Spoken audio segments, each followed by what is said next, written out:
Hello, welcome or welcome back to my channel. I'm so excited because today I thought we would do like a roundup of all of the books that I read in April, and then I thought I would go through what's on my TBR for May. This is the first time I'm doing this kind of video, so I hope that you enjoy. Don't forget to give it a like and a subscribe as well because you don't want to miss any of my videos. But I'm going to go through the books that I read in April in chronological order, so from what I read to the last book I read, if that makes sense. And then we'll go through what I'm going to read in May. So I started off so strong in April, and the first book that I read was Powerless. So most of the books that I read this month have actually been on my Kindle. I just find it easier to read, although I did start to miss the paperbacks. So most of the books that I've read so far in May, we're like a week into May right now, have been on paperback. But starting off strong with Powerless, I loved this. And I did actually rate it a 4 stars. I feel like it wasn't a 5-star because it was a little bit predictable. It reminded me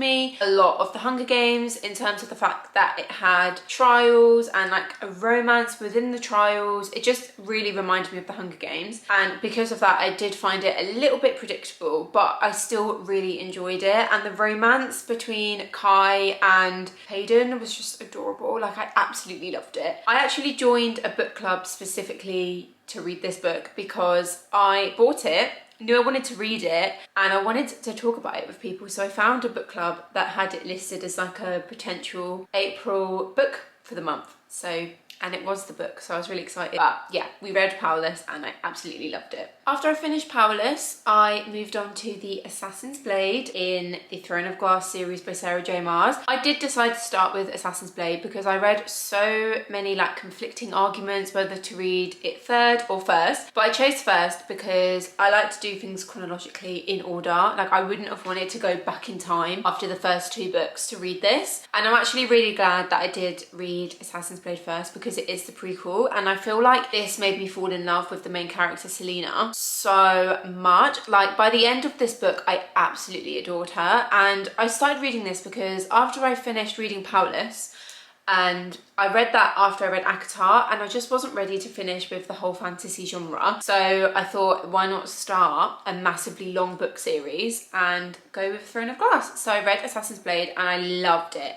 I wasn't sure on it at first. It did take me a good few chapters to get into it, but once I was into it, I was into it. Like, I loved it. I'm not going to say too much about this series because I will be doing a review of this series as a whole once I've finished it. So keep your eyes peeled, make sure you're subscribed so that you don't miss it. But I will say that I did love Assassin's Blade. I thought it was really, really good. After I read Assassin's Blade, because the ending was literally so traumatic and had me in tears, I had to take a break from, and I read Powerful by Lauren Roberts, which is the second book in the Powerless series. I think it's going to be a series. I think there is another book coming out in the summer which I will be reading, but this one is written from the point of view of another character, and she's not the main character, but she's like the main character's best friend. And oh my god, even though I knew what was going to happen at the end of this book, it did not ruin the experience for me. I just thought it was really, really enjoyable. It made me love Adina so much more than I did in Powerless. I mean, I liked her in Powerless, but after this I literally just adored her. And I rated Powerful a 4 out of 5 stars.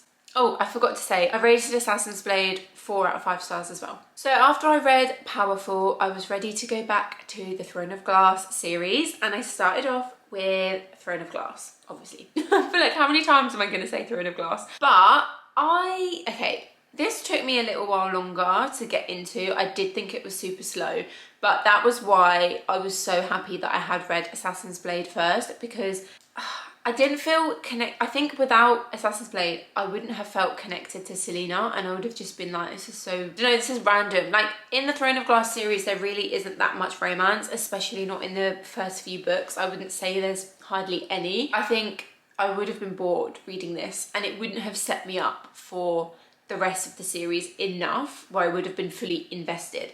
But after reading Assassin's Blade, I knew the background. There was a bit of romance in Assassin's Blade. So for me, it was like, I was invested in this character and I just wanted to see what she was going to do, basically, and how it was all going to pan out. Like I said, I won't go too much into this series because I want to do a full review later, but I actually rated this one a 3 out of 5 stars, purely because it was just a bit slow. And it did take a little while for me to kind of like get into it. After finishing Throne of Glass, I had to quickly move on to the second book, which is Crown of Midnight. And again, this started off so slow for me. Like, I was just so confused. I was like, where is this going? Where is the action? What is going on here?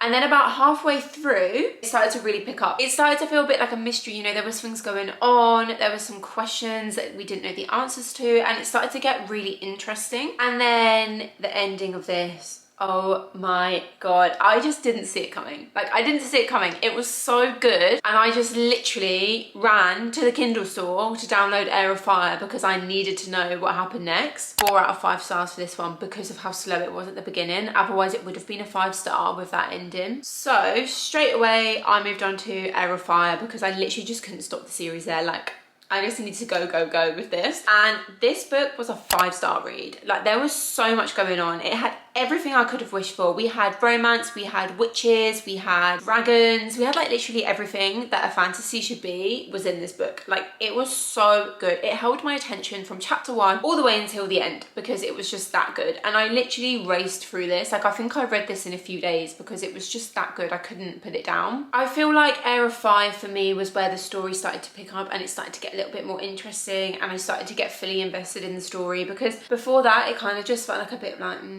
cool, yeah, right, it's starting to get interesting. And then this, I was like, damn, I'm hooked, I'm interested. Queen of Shadows, again, another 5-star read from me. Like, this book had me on the edge of my seat the entire time, and again, I literally just couldn't put this down because it was so good. There was so much more romance in this as well, which I loved. And I love how in Sarah's books there is no character that is left behind. Like, every character has a background story, you get to know each character, you learn a little bit about everyone, and no character is ever forgotten, which I think is so clever. And the way that she makes it all tie together, incredible. Like, honestly, you can't fault her writing. I think it's incredible. And it really started to pick up in Queen of Shadows and Heir of Fire. I really felt like the writing style was so much more mature. I think she was a bit older when she wrote these ones, but you can really tell the difference. And then those were the only books that I actually finished in April. But I did start the tandem read of Empire of Storms and Tower of Dawn. I decided to tandem read this because I didn't want to go back in. See, I like to do things chronologically, as I said before, and I didn't want to go back in time to read Kale's perspective. So I decided let's tandem read them. I actually tabbed all of my chapters. I don't know if you can see.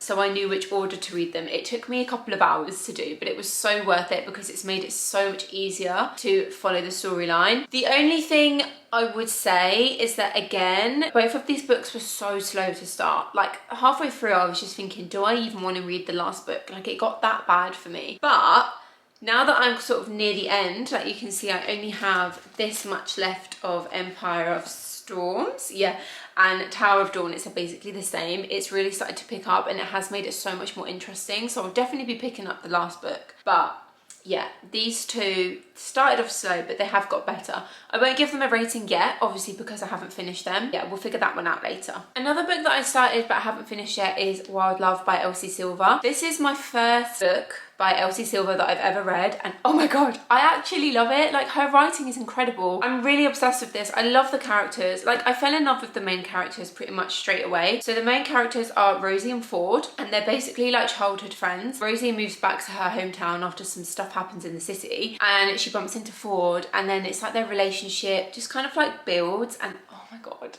like, this is exactly what I need. So this is my commuting book, and these two are my like at-home reads, and this is what I read on the way to work or if I'm traveling, because I think this is just so light. It's so easy to pick up. You know, there isn't so much going on that you have to kind of like really think about what's just happened. With these, I feel like you do. I love this. I can't wait to finish this. I have a feeling this is going to be a 5-star read. So obviously for my May TBR, I want to finish the tandem read. I think I will finish these this week, if I'm being perfectly honest. Like, I am absolutely flying through them now that we're kind of near the end. So these two are definitely on my TBR for May. I also want to finish Wild Love by Elsie Silver because obviously I'm like halfway through right now, and this is our May book club of the month, so definitely need to finish this before the end of May. So the last book that I want to read in May is going to be Kingdom of Ash, which will be the last book in the Throne of Glass series. I really want to try and finish the series this month. That's 4 books, so I think that's doable for May. If I finish all of those, then I might pick up another Elsie Silver book, because I have bought her Chestnut Springs series, although I am missing the first book, so I need to order that off Amazon if I decide to pick that up after I've read the Throne of Glass series and Wild Love.